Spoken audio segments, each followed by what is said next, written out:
महाकालेश्वर ज्योतिर्लिंग भगवान शिव के 12 ज्योतिर्लिंगों में से एक है और इसका अत्यधिक धार्मिक महत्व है।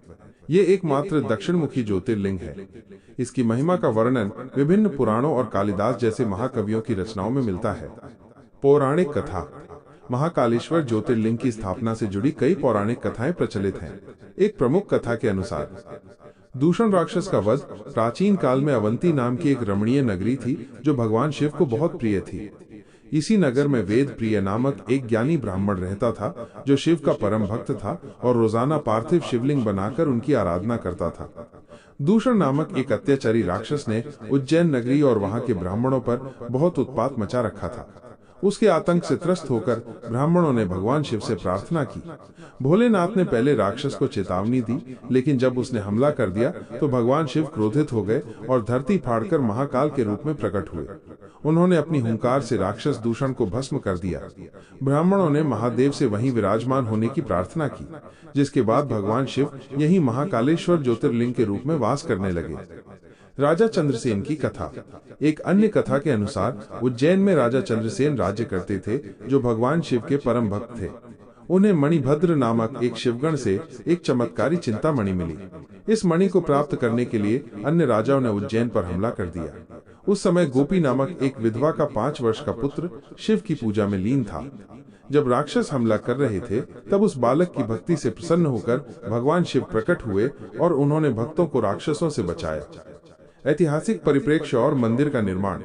महाकालेश्वर मंदिर का इतिहास सदियों पुराना है और ये कई बार बना और टूटा है। प्राचीनता।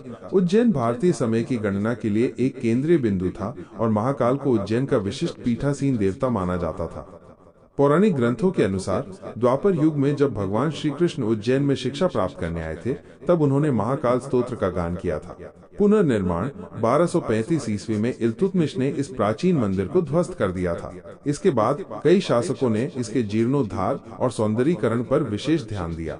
परमार और सिंधिया वंश। माना जाता है कि मालवा साम्राज्य के परमार राजा भोज ने 1050 ईस्वी के आसपास मंदिर का निर्माण करवाया था। बाद में सिंधिया परिवार के महाराज राणोजी सिंधिया ने 1732 में महाकाल मंदिर का जीर्णोद्धार करवाया।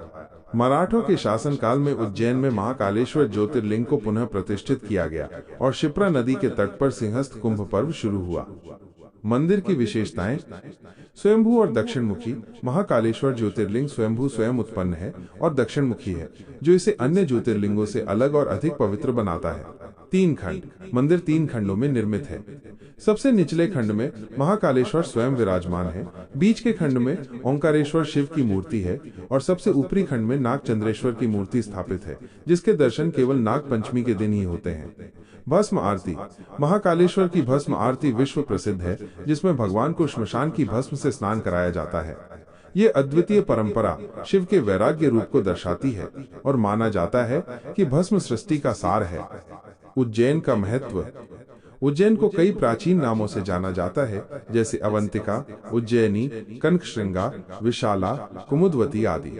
ये भारत की मोक्षदायक सप्तपुरियों में से एक माना गया है। कालिदास जैसे महाकवियों ने अपनी रचनाओं में उज्जैन और महाकालेश्वर मंदिर की महिमा का वर्णन किया है।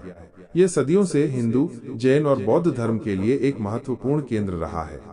आज भी यह मान्यता प्रचलित है कि उज्जैन के असली राजा बाबा महाकाल ही हैं और इस नगरी में कोई भी राजा या मुख्यमंत्री रात में नहीं रुकता है।